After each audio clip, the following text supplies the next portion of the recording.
آج ہم پڑھیں گے ایک پوئم جس کا نام ہے The Way Through the Woods، یعنی جنگل سے ایک راستہ۔ تو چلیے مل کر پڑھتے ہیں اور سمجھنے کی کوشش کرتے ہیں۔ They shut the road through the woods 70 years ago۔ 70 years پہلے انہوں نے جنگل سے گزرنے والی روڈ کو بند کر دیا تھا۔ Weather and rain have undone it again, and now you would never know there was once a road through the woods۔ موسم اور بارش نے اسے مٹا دیا ہے اور اب آپ کو کبھی بھی یہ پتہ نہیں چل سکتا کہ جنگل سے ایک روڈ گزرتی تھی۔ Before they planted the trees۔ اب یہاں کسی خاص شخص کی طرف اشارہ نہیں ہے بلکہ روڈ کے بند کیے جانے سے متعلق یہ بتایا جا رہا ہے کہ جب کبھی اس راستے کو بند کیا گیا تھا تو اس کے بعد وہاں کچھ درخت لگائے گئے تھے، لہٰذا وہ روڈ جو تھی ان درختوں کے لگنے سے پہلے کی تھی اور اب وہ گویا مٹ چکی تھی۔ آگے پڑھتے ہیں۔ It is underneath the coppice and heath and the thin anemones۔ Copes جنگل کے اس حصے کو کہتے ہیں جہاں درختوں اور جھاڑیاں وغیرہ کی بار بار کٹائی کی جاتی ہے تاکہ وہ اور بھی اچھی طرح سے اگ سکیں، اور ہیتھ ایسی جگہ کو کہتے ہیں جہاں کوئی خاص کھیتی باڑی وغیرہ نہیں کی گئی ہوتی اور وہاں تھوڑی بہت گھاس اور جھاڑیاں وغیرہ موجود ہوتی ہیں۔ انیمنی شوخ رنگ کے پھول ہوتے ہیں جو اکثر جنگلوں وغیرہ میں اگتے ہیں۔ اب یہاں لفظ اٹ جو ہے اس کا بھی اشارہ روڈ کی طرف ہے اور اس کے بارے میں یہ کہا جا رہا ہے کہ شاید وہ معاف کیجیے گا وہ روڈ جو ہے وہ جھاڑیوں، گھاس اور ان چھوٹے چھوٹے پھولوں کے نیچے ہے جو کہ وہاں اگے ہوئے ہیں۔ Only the keeper sees that where the ring-dove broods and the badgers roll at ease, there was once a road through the woods۔ Keeper یعنی کوئی شخص جو کہ اس جگہ کا خیال رکھ رہا ہو اسے کیپر کہتے ہیں۔ تو اب یہاں شاعر یہ کہہ رہا ہے کہ صرف جو کیپر ہے وہ یہ دیکھ سکتا ہے کہ اس علاقے کے پرندے اور جانور کہاں ہیں اور کیا کر رہے ہیں، جیسے کہ یہاں بات کی گئی ہے رنگ ڈو کی۔ یہ ایک طرح کی فاختہ ہوتی ہے جس کے گلے میں رنگ کا نشان ہوتا ہے، اور بیجر یہ ایک نیولے کی قسم کا جانور ہوتا ہے۔ جب کوئی پرندہ وغیرہ اپنے انڈوں پر بیٹھتا ہے تاکہ اس میں سے اس کے بچے نکل آئیں تو اسے بروڈ کرنا کہتے ہیں۔ عام طور سے رول ایٹ ایز کا مطلب یہ ہے کہ جب فوجیوں کو رول ایٹ ایز کہا جاتا ہے تو وہ تھوڑا ریلیکس ہو جاتے ہیں اور اپنے ہاتھ پیچھے باندھ لیتے ہیں۔ تو اب یہاں دراصل یہ کہا جا رہا ہے کہ جو کیپر ہے صرف اس کے ساتھ اس علاقے کے پرندے اور جانور جو ہیں وہ مانوس ہیں، یعنی وہ اس سے ڈرتے نہیں ہیں، تو وہ آتے جاتے انہیں دیکھ لیتا ہے۔ اور پھر ایک طرح سے افسوس کے انداز میں شاعر یہاں کہتا ہے کہ کبھی یہاں اس جنگل سے ایک روڈ گزرا کرتی تھی۔ تو ایک طرح سے وہ یہ کہنا چاہ رہا ہے کہ اب ہر کوئی اس جگہ نہیں جا سکتا، صرف کیپر جو ہے وہی وہاں جا سکتا ہے، ان پرندوں اور جانوروں کو دیکھ سکتا ہے۔ آگے پڑھتے ہیں۔ Yet if you enter the woods of a summer evening late، لیکن پھر بھی اگر آپ گرمیوں کی شام کو ذرا دیر سے اس جنگل میں جاتے ہیں اور اس میں داخل ہوتے ہیں، when the night air cools on the trout-ringed pools۔ Trout ایک قسم کی مچھلی کو کہتے ہیں۔ ٹراؤٹ رنگ پولز اس سے مراد ہے کہ وہ تالاب کے جس میں ٹراؤٹ مچھلی ہوتی ہے تو اس مچھلی کے وہاں ہونے کی وجہ سے جو رنگ سے بن جاتے ہیں پانی کے اوپر تو انہیں ٹراؤٹ رنگ پولز کہا جاتا ہے، یعنی ٹراؤٹ مچھلی والے جو تالاب ہیں ان کا جو پانی ہے اس سے جب رات کی ہوا ٹکراتی ہے اور ٹھنڈی ہو جاتی ہے where the otter whistles his mate. otter بھی نیولے کی قسم کا ہی ایک جانور ہوتا ہے. میٹ یعنی ساتھی.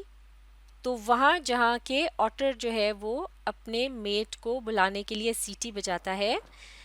they fear not men in the woods because they see so few.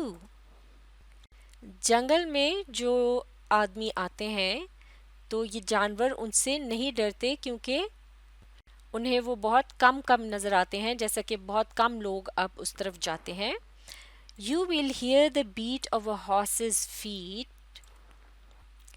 آپ کو گھوڑے کی ٹاپ سنائی دے گی یعنی گھوڑے کے پیر کی آواز سنائی دے گی. And the swish of a skirt in the dew. سوش ہلکی سی آواز کو کہتے ہیں. اسکرٹ لہنگے کی طرح سے لباس ہوتا ہے اور ڈیو پانی کے چھوٹے چھوٹے قطرے جو پودوں کے اوپر نظر آتے ہیں جسے اوس کہتے ہیں. تو اب یہاں مختلف آوازوں کی بات ہو رہی ہے جو کہ شاید سنائی دیں اگر جنگل میں شام کے وقت جائے گرمیوں کی شام کو، تو شاید وہاں جس طرح سے بتایا گیا کہ گھوڑے کے پیروں کی آواز سنائی دے، اسی طرح سے اوس میں سے اگر کسی کی اسکرٹ کی آواز ہو جو کہ ہلکی سی سوش کی آواز ہو سکتی ہے تو شاید وہ سنائی دے جو کہ وہاں سے گزر رہی ہو. یعنی اب یہاں بھی محض اشارتاً بات کی گئی ہے، یعنی مسٹیریس انداز میں بات کی گئی ہے ماحول کو تھوڑا پراسرار دکھانے کے لیے. تو یہ بتایا جا رہا ہے کہ کبھی کبھار یہاں سے کسی نہ کسی کا گزر ہوتا رہتا ہے اور ان کے چلنے پھرنے کی آوازیں بھی سنائی دیتی ہیں. Steadily cantering through the misty solitudes. جب گھوڑا اس انداز میں چل رہا ہو کہ نہ وہ بہت زیادہ تیز ہو اور نہ ہی وہ بہت زیادہ سلو ہو تو اسے کینٹرنگ کہتے ہیں. مسٹی سالیٹیوڈز ایسا علاقہ جہاں کوئی بھی آباد نہ ہو یعنی ویرانہ اور وہاں دھند ہو اسے مسٹی سالیٹیوڈ کہتے ہیں. تو اس ویران اور مسٹی علاقے سے گھوڑے جو ہیں بڑے آرام سے یہاں سے گزر کے جاتے ہیں تو ان کے پیروں کی آواز وغیرہ بھی سنائی دے سکتی ہے. As do they perfectly new the old lost road through the woods but there is no road through the woods. تو وہ اس طرح سے اس جگہ سے گزر کے جاتے ہیں جیسے انہیں بالکل ٹھیک طرح سے معلوم ہے کہ اس جنگل میں وہ پرانی روڈ جو کہ اب گم چکی ہے وہ کہاں ہے، لیکن دراصل یہاں پر اس جنگل میں کوئی روڈ موجود نہیں ہے. روڈجارڈ کپلنگ نے یہ نظم لکھی ہے. تو آخری جملہ ایک مرتبہ پھر پڑھنے والوں کو سوچ میں ڈال دیتا ہے کہ کیا یہ صرف خوابوں خیالوں کی بات ہے، کیا واقعی کوئی روڈ تھی وہاں یا پہلے کبھی تھی اور اب وہ مٹ گئی ہے. تو مختلف خیالات جو ہیں اس جملے کی وجہ سے ذہن میں آ سکتے ہیں. اس نظم میں اس پوئم میں 2 سٹینزاز ہیں. پہلا سٹینزا جو ہے اس میں 12 لائنز ہیں، دوسرے سٹینزا میں 13 لائنز ہیں، جبکہ اس پوئم میں کوئی خاص رائمنگ سکیم وغیرہ جو ہے وہ معاف کیجیے گا رائم سکیم جو ہے اس کا استعمال نہیں کیا گیا.